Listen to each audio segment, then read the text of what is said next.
So we've had a couple of noteworthy streaks on this show. We once had my favorite streak ever, the Rex streak.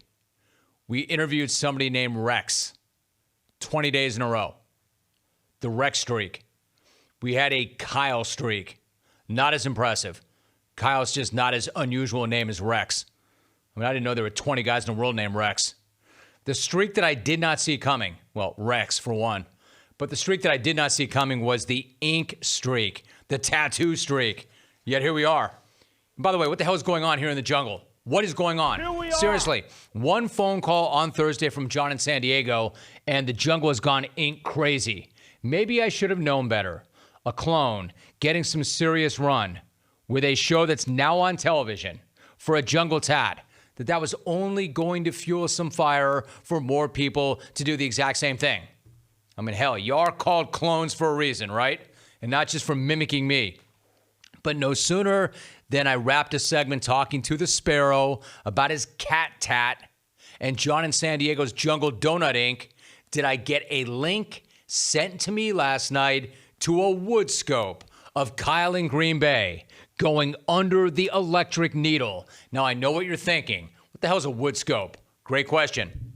A wood scope is a periscope show by a listener named Twelvewood, who interviews jungle clones on Friday nights. Yesterday, though, he went mobile. He went mobile with it, and he met up with Kyle in Green Bay. Hey, I digress. Wood, good hustle, bro. Good hustle. Way to take that scope on the road. I mean, it's one thing to have a jungle scope, a scope about this show. He already did that. Another to book guests on that scope. He's already done that. Now my man has got a remote. Now he's got a road show. So he meets up with Kyle in Green Bay. Are you following this? The dude with the scope hits the road, meets up with Kyle in Green Bay so he could scope Kyle in Green Bay's sesh.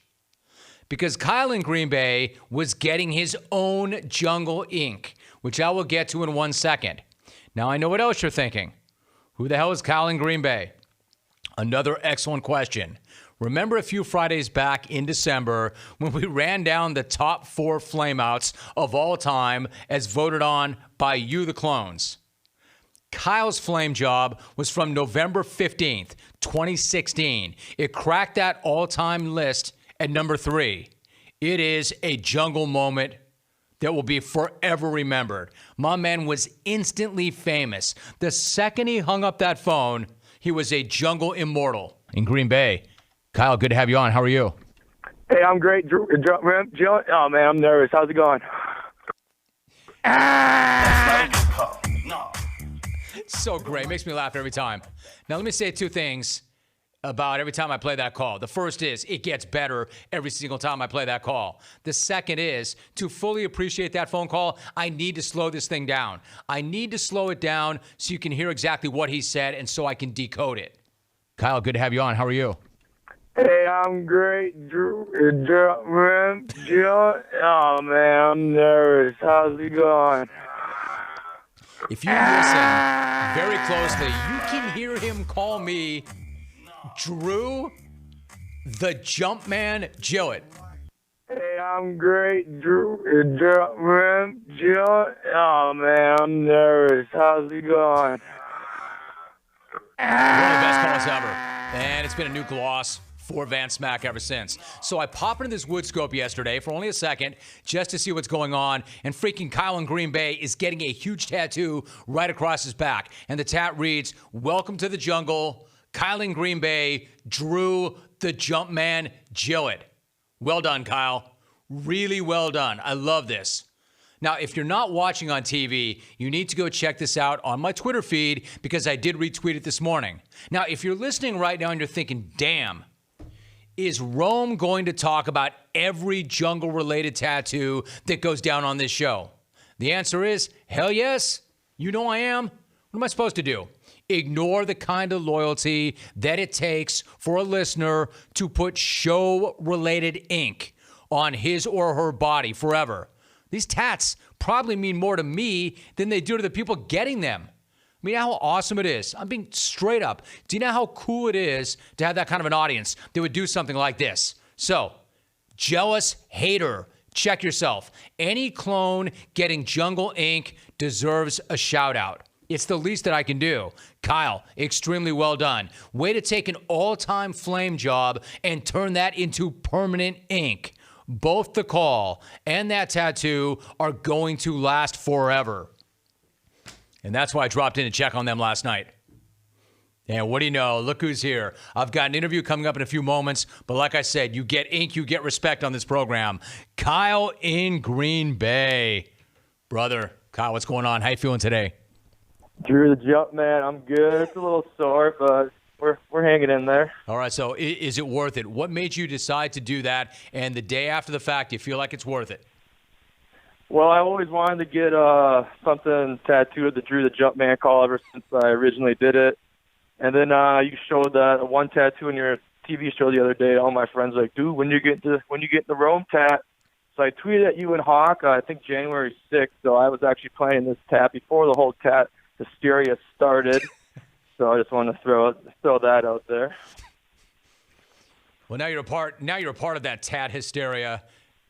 How much? I gotta know, in Green Bay, to get that kind of artwork, and I'm the last guy to say how much does something cost, but I was getting that all day long, like, what did Hawk pay for his ink? So I know they're going to ask, Kyle, what did you throw down for that artwork? I threw down $150, and I still want to add one thing to it. Sure. I want to drive to Minnesota Super Bowl week, and I want you to sign my back, and I want to get that tattooed on there as well. You got it. That's done. You know we'll do that. I'll do that for sure. What day will work? What day should I drive to Minnesota? We'll have that conversation off the air, Kyle. We'll do that, though. All right, man. Stay on hold. Talk to Hawk. I know you guys have a lot in common. Lots of ink. My man's great. You know what you got to do? Kyle, next time you hit me with something like what day will work, you got to do it like a stone-cold closer. Now, not all of you have been in sales. Here's how you do this next time. Instead of saying what day will work, say, great, Rome. Is Monday or Wednesday better? Because then I'm trapped. Then I have to give you an answer. Wow, Kyle. Damn, got me. Wednesday. Fine, Rome. 1 o'clock or 3 o'clock? 3 o'clock. Great, Rome. See you then. Click. And then I'm like, Jedi mind trick. Like, how did that guy do that to me? Whoa, he got an appointment. Wednesday at 3 o'clock. No, bro, seriously, I'll see you. If you're going to Minneapolis, you find me and I will sign that. And then you can finish that thing. When we return, Daniel Jeremiah, NFL Network analyst, is going to join me. Boy, that's 3. Are y'all done? Hawk, you trying to get in here? Hawk's on his toes. There's something going on. Nice porn stash. I hope this is worth it, man. Like, we ran over. You're running in here. You're on your toes. This must be really good. Let's see. Nicholas Todriff tweets, the segment that is going on right now is exactly why the Jungle is so special and Jim's program stands strong. Hashtag Jungle Loyalty. All right, good. I'm glad we got that in there. 100%. Hey, listen, can I tell you something? I'm a quarter of a century into this show, and dudes are getting ink of the show. This is not like when I broke out in San Diego, local radio, there was nothing like it. 25 years later, bros are getting ink of this show. You know it. You actually made a good decision, Hawk, to bring that in. Well done. So first for everything.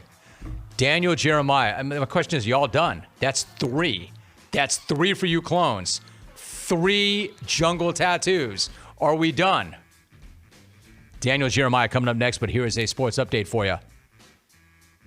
Rich Smackerman's got it.